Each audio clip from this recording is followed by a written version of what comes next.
बच्चों, आपने दो संख्याओं का भाग देना सीखा होगा।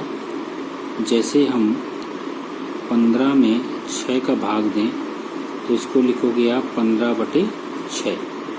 जो ये 15 है ये आपका भाज्य है और जो 6 है वो आपका क्या है, भाजक।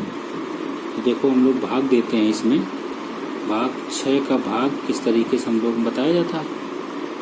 तो कितनी बार जाएगा भैया, 2 बार जाएगा। 6 दूनी 12, इसको घटा देते हैं तो कितना बचेगा, 3। तो आप कह सकते हैं ये जो 2 आया है वो क्या आया है, भागफल। इसको क्या कहेंगे, भागफल कहेंगे। और जो ये 3 है वो आपका शेषफल बचा हुआ है।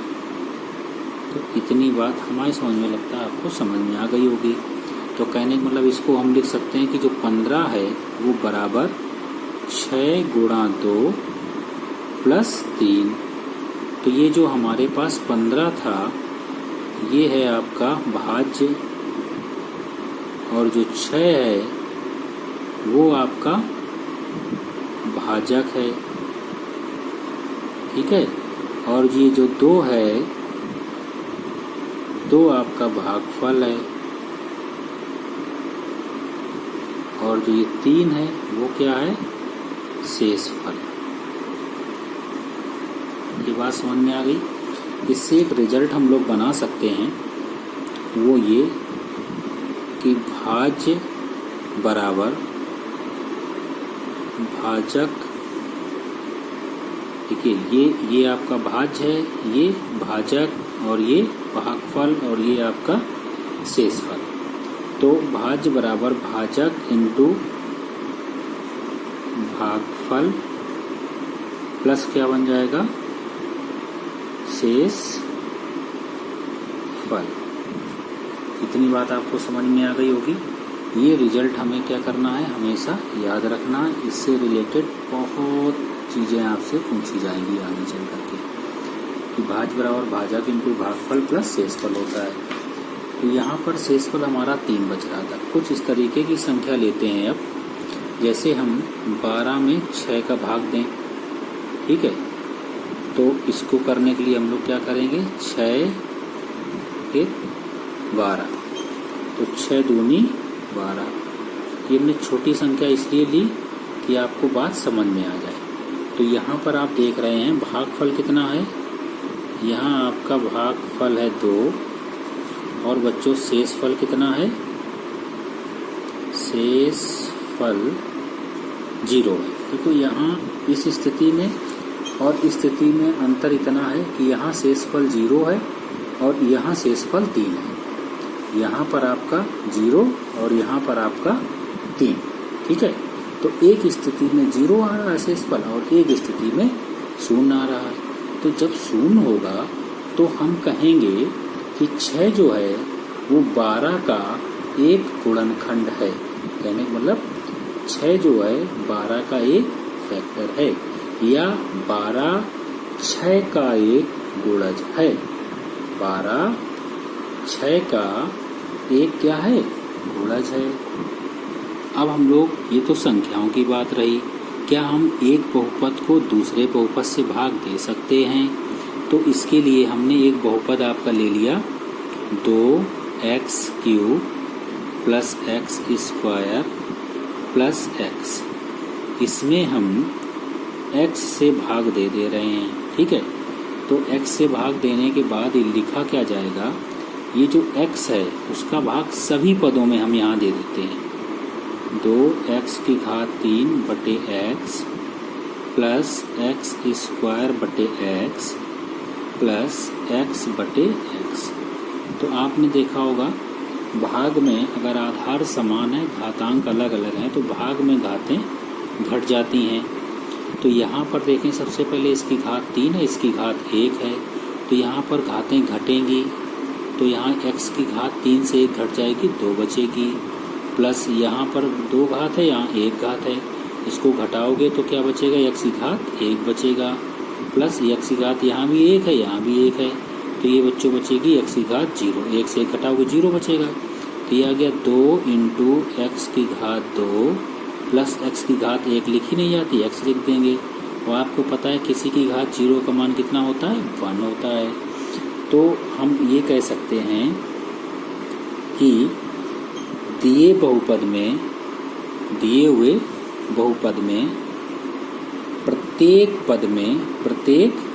पद में x से भाग देने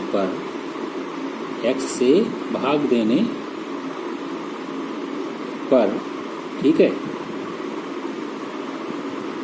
आपका जो शेषफल है एक तरीके से वो कुछ नहीं बच रहा है।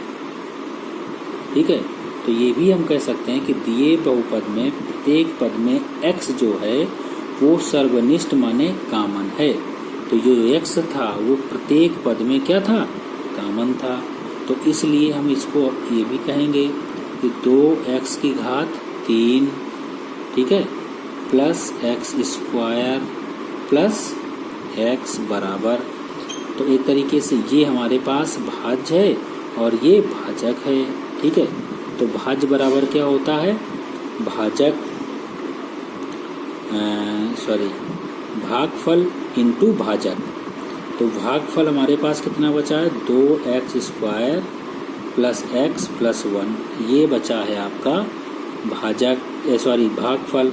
और भाजक हमारे पास क्या था, भाजक हमारे पास था x था ना, और प्लस शेषफल कितना है यहाँ पर, शेषफल जो है आपका 0 है। इतनी बात समझ में आ रही है नहीं आ रही, शेषफल आपका 0 है। तो इसके ये जो है ये दोनों ये और ये आपके गुणनखंड हैं। क्या हैं, गुणनखंड। किनके गुणनखंड हैं, इस बहुपद के। जैसे हमने संख्याओं के रूप में जाना था कि 12 जो था उसके गुणनखंड आपने लिखे थे 6 गुणा 2 के। ठीक है, तो 12 के स्थान पर यहाँ पर ये है, इसका जो गुणनखंड है वो 2x square plus x plus 1 गुणा x। चूँकि यहाँ पर x प्रत्येक में कॉमन है। ठीक है, तो इतनी बात आपको समझ में आ गई होगी संभवतः। अब हम लोग क्या करें, इसी तरीके से एक दूसरा सवाल लेते हैं। दूसरा सवाल क्या लेते हैं कि एक हमने बहुपद ले लिया 3x स्क्वायर ठीक है प्लस x प्लस 1। इसमें अब हम अगर x से भाग देते हैं तो देखते हैं क्या होगा। ये हमने बहुपद लिया 3x square plus x plus 1 भाग दिया x का, तो ये आया 3x स्क्वायर बटे x प्लस x बटे x प्लस 1/x। तो आप देख रहे होंगे यहाँ तो ये कट पिट जा रहा है कुछ, लेकिन यहाँ कुछ नहीं कटेगा, यहाँ कुछ नहीं कटेगा। यहाँ हम 1 को x से भाग दे रहे हैं। 1 को हमने किससे भाग दिया है, 1 को x से भाग दे दिया है, तो हमें एक बहुपद प्राप्त नहीं हो सकता है। माने 1 को x से भाग देने पर हमें एक बहुपद प्राप्त नहीं हो सकता है, ये आप जान लें अच्छी तरीके से। अब हम इस स्थिति पर रुक जाते हैं कि अरे ऐसा अगर हो गया कि हमने इसमें भाग दिया और जो मिलेगा वो एक बहुपद ना हो, तब हम क्या करेंगे, तो इसको आगे देखते हैं। तो इसका मतलब कुछ न कुछ फिर हमारे पास शेषफल बचेगा। तो यहाँ पर हम देखें इसको, जो हमें दिया था वो 3x square plus x plus 1 दिया था। ठीक है, इसको हम क्या इस तरीके से लिख सकते हैं, प्लस 1 जो लिखा उसको लिखा रहने दें। इन दोनों में एक चीज़ ऐसी है जो दोनों में कॉमन है, तो उसको हटा दें हम। तो 3x प्लस 1 और गुणा x को हमने हटा दिया। तो देखो इसका अगर गुणा कर देंगे तो ये चीज़ आपका ये वाला पद बन जाएगा या नहीं बन जाएगा, बनेगा ना। ठीक है, तो वही बात है, वहाँ हम लोगों ने जो आपकी ये संख्याएं ली थी 15 और 6, तो 15 बराबर क्या लिखा था, 6 गुणा 2 प्लस 3। यहाँ शेषफल 3 बच रहा था, तो इसको हमने भाज्य कहा, ये भाजक, ये भागफल और ये शेषफल। तो रिलेशन बना था भाज्य बराबर भागफल इंटू भाज्य बराबर भाजक इंटू भागफल प्लस शेषफल। तो वही स्थिति संभवतः यहाँ पर बन गई है आकर के कि ये जो है 3x² + x + 1, ठीक है, भाज्य है, इसको हम क्या कहेंगे, भाज्य। और ये आपके पास क्या था, ये आपके पास भाजक था, और ये क्या मिला हमको, भागफल मिला। और बच्चों ये क्या मिला हमको, शेषफल मिला, ठीक है। तो वही रिलेशन भाज्य बराबर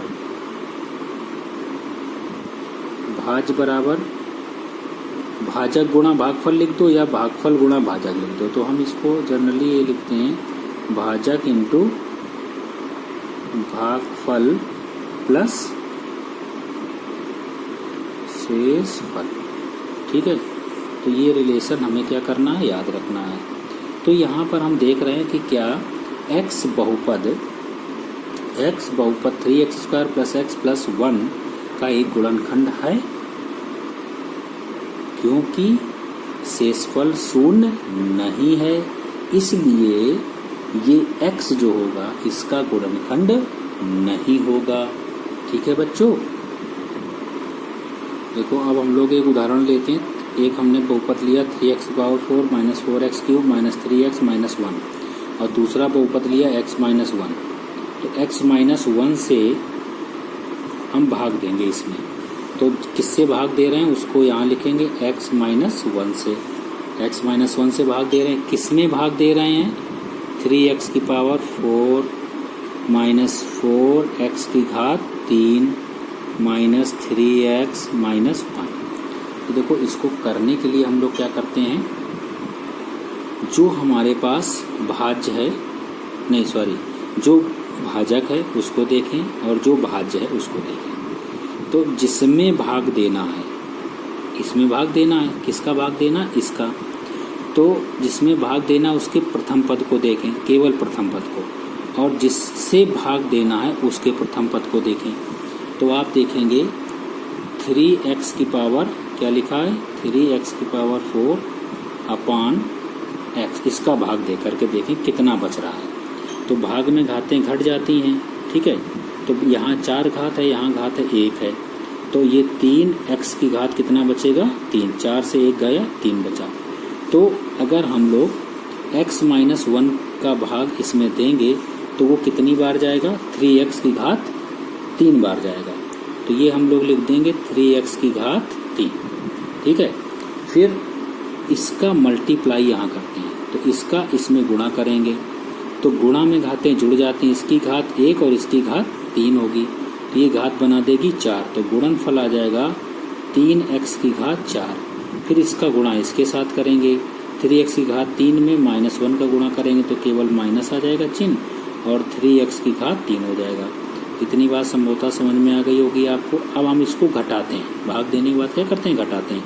तो घटाने पर चिन्ह बदल जाएंगे, इसके पहले यहाँ कोई चिन्ह नहीं है तो प्लस लगा होगा तो चिन्ह हो जाएगा माइनस, यहाँ माइनस लगा है तो ये क्या हो जाएगा, प्लस। तो ये प्लस की राशि और ये माइनस की राशि, दोनों राशियाँ समान है, आपस में क्या हो जाएंगी, कट जाएंगी।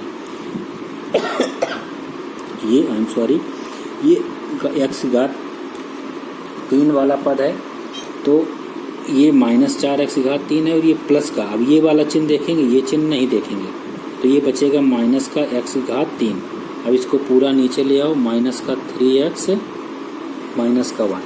अब फिर वही काम करना है। देखो यहाँ पर एक लाइन खींच लेते हैं हम लोग, क्योंकि ये हम स्टेप बाय स्टेप करते जा रहे हैं।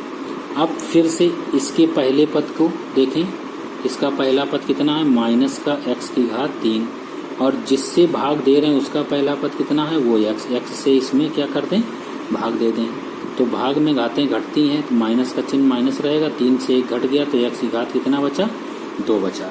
अब हम ये -x⁻² आया तो -x⁻² यहाँ पर रख दीजिएगा, इतनी बार भाग जाएगा, इसका मल्टीप्लाई यहाँ कर दीजिएगा, तो ये आपके पास आ जाएगा -x⁻³ और माइनस का गुणा होता है प्लस, और x² गुणा 1 करेंगे तो ये आपके पास यहाँ x² का पद ऊपर है, नहीं तो इसको लिख लेते हैं हम लोग यहीं पर x²।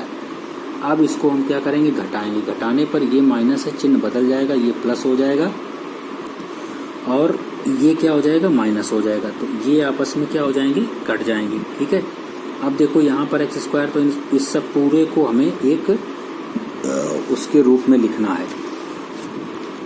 ये देख नहीं पाए आप लोग, गुणा किया हमने माइनस एक्स स्क्वायर का एक्स में, तो माइनस का एक्स क्यूब आ गया और एक्स क्यूब आने के बाद में फिर -1 के साथ कर दिया इसमें गुणा, तो आपके पास आ गया ये। ठीक है, घटाएंगे जोड़ेंगे तो ये आपके पास आ जाएगा माइनस का एक्स स्क्वायर, ठीक, और माइनस का 3x - 1। ठीक, अब फिर से इसके पहले पद में भाग देंगे, तो पहला पद इसका कितना है, माइनस का एक्स स्क्वायर है, और जिससे भाग दे रहे हैं उसका पहला पद कितना है, ax है। तो ये जो भाग देने के बाद आपका बचेगा वो माइनस का x बचेगा, इसकी 2 घात, इसकी 1 घात कट जाएगी एक, तो हम लोग यहाँ लिख देंगे इसमें -x। ठीक है, तो -x का मल्टीप्लाई यहाँ करेंगे, तो -x गुणा x करेंगे तो ये आ जाएगा माइनस का एक्स स्क्वायर। फिर -x का गुणा आप -1 में करेंगे तो बच्चों ये आ जाएगा प्लस x के। अब इसको फिर से घटाएंगे तो ये माइनस लिखा है, इसका चिन्ह बदल जाएगा प्लस, और ये माइनस, ये कट जाएंगे आपके, ये जुड़ जाएंगे x वाले पद, तो ये आ जाएगा माइनस आपके पास 4x और -1।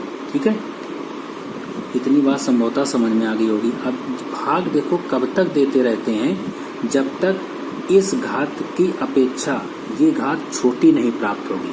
अभी तो दोनों की घात बराबर है, x एक घात इसकी, एक घात इसकी, तो ये कम होना चाहिए। अब फिर से हम लोग देखते हैं, तो इसका पहला पद हमने देखा, वो आपके पास है माइनस का 4x बटे इसका पहला पद हमारे पास कितना है, वो है x। भाग देंगे तो ये बचेगा कितना, -4 के। ठीक है, x कट जाएगा, -4 बचेगा। तो ये पद जो है वो आप याद रखेंगे, जितना भी हमने कैलकुलेशन यहाँ किया इस तरीके से आप भी रफ में कर लेंगे, तो आप देख पा रहे हैं कि -4 बार गया, -4 हमने यहाँ रख दिया, -4 का मल्टीप्लाई यहाँ करेंगे तो बचेगा आपके पास -4x। फिर -4 का मल्टीप्लाई -1 में करेंगे तो माइनस का गुणा प्लस होता तो प्लस का 4 आ जाएगा। घटाएंगे, ये माइनस से चिन्ह है, प्लस हो जाएगा, ये माइनस हो जाएगा, ये कट जाएगा, तो ये -1 -4 बचाएगा -5। तो इसलिए हम कह सकते हैं, इसलिए जो शेषफल है, शेषफल वो बच्चों कितना आ गया, -5, जब हमने इसमें भाग दिया। ठीक है, क्या इसको हम और भी तरीके से कर सकते हैं? अब देखो उसमें हमने x -1 से भाग दिया था, क्या हम इसका शून्यक निकाल सकते हैं? तो अगर हम इसका शून्यक निकाल सकते हैं तो क्या होगा, x -1 का शून्यक जो होगा, बताओ भैया कितना होगा। सिंपली x -1 को उठा के 0 कर दो। के लिए आपको क्या करना होगा, x -1 को 0 करना होगा, तो x बराबर क्या आ जाएगा, 1, इसका शून्यक आ जाएगा। ठीक है, तो हम लोग जो बहुपद दिया था जिसमें हमने भाग दिया था वो px बराबर दिया था 3x की घात 3 -x स्क्वायर सॉरी 3x की पावर 4 माइनस का 1 मिनट, ये गलत हो गया भाई, px लिखा था 3x की पावर 4 -4x क्यूब -3x -1, ये आपका दिया था। ठीक है, अब अगर हम इसके शून्य का जो मान आया है उस पर इसकी वैल्यू चेक कर लें, है ना, माने x बराबर 1 पर इसको चेक करें, क्या देखें शेषफल जो हमने भाग देने के बाद निकाला है, क्या वही शेषफल इसमें बच रहा है?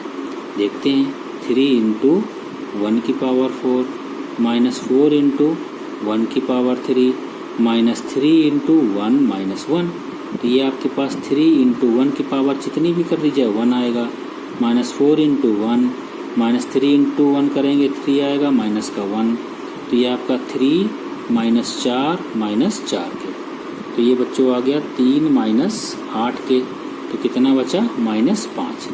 तो आप देख रहे हैं कि दोनों स्थितियों में शेषफल सेम आ रहा है। शेषफल क्या आ रहा है, सेम आ रहा है। तो जब शेषफल सेम आ रहा है तो हमें कौन सी विधि अच्छी लगी शेषफल निकालने की? बोलो, शून्यक निकाल करके। हमें जिससे भाग देना है उस बहुपद का हम लोग शून्यक ज्ञात कर लें, ठीक है। और शून्यक ज्ञात करने के बाद उस मान पर उस बहुपद का मान ज्ञात कर दें तो जो मान आएगा वो उसका क्या कहलाएगा? शून्यक कहलाएगा, ठीक है।